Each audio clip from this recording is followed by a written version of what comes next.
धर्मदास जी को संतुष्ट किया, कहा कि भाई देखो, धर्मदास जी को फिर भी रह कर बातें याद आव थी, अगर जी दया करियो आप। तो परमात्मा ने कहा था कि धर्मदास जी ने कहा कि भगवान आप कह रहे हो कि बिचली पीढ़ी जब आवेगी, कलयुग 5505 बीत जाएगा, 5505 वर्ष, उस समय बिचली पीढ़ी का समय होगा, तब ये जीव पार होंगे।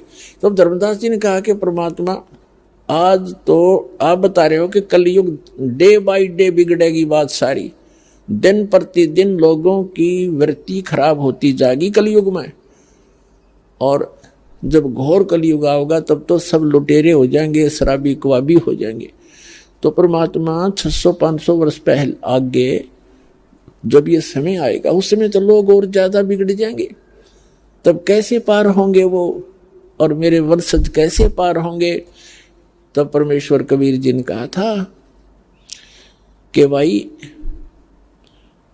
ये 12 पंथ चलेंगे काल के, और 12वां पंथ गरीबदास का होगा, और उस गरीबदास के द्वारा मैं अपनी महिमा की वाणी पुनः प्रकट कराऊंगा,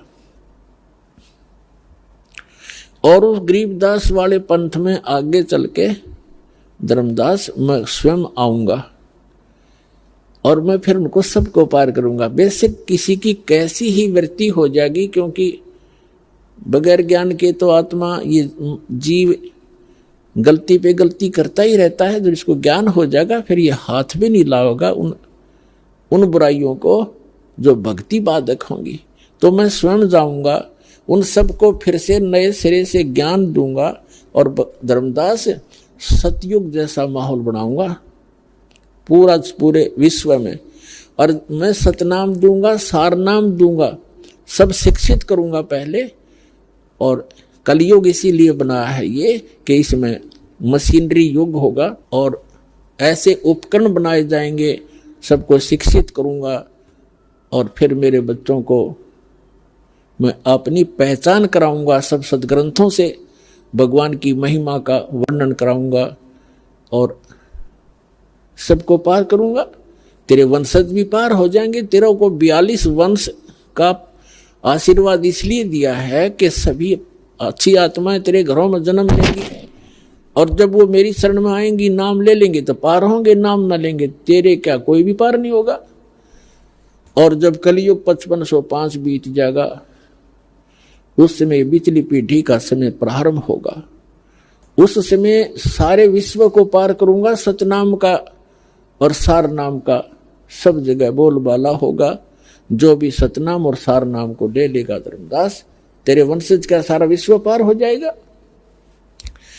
तब धर्मदास ने संतोष हुआ धर्मदास जी को कि भगवान ने कह दिया, यह फाइनल बात है, आप स्वयं आओगे, फिर मुझे क्या चिंता भगवान, मुझे सतलोक भेज दो। अगर मैं वापस चला गया वहां पर बांधवगढ़, मैं दलदल में फिर फंस जाएगा। भी आपने जो वीडियो देखी है, ये संत रामपाल जी महाराज जी के ज्ञान का अंश मात्र है। अधिक जानकारी के लिए डाउनलोड करें संत रामपाल जी महाराज ऐप, सब्सक्राइब करें हमारा YouTube चैनल।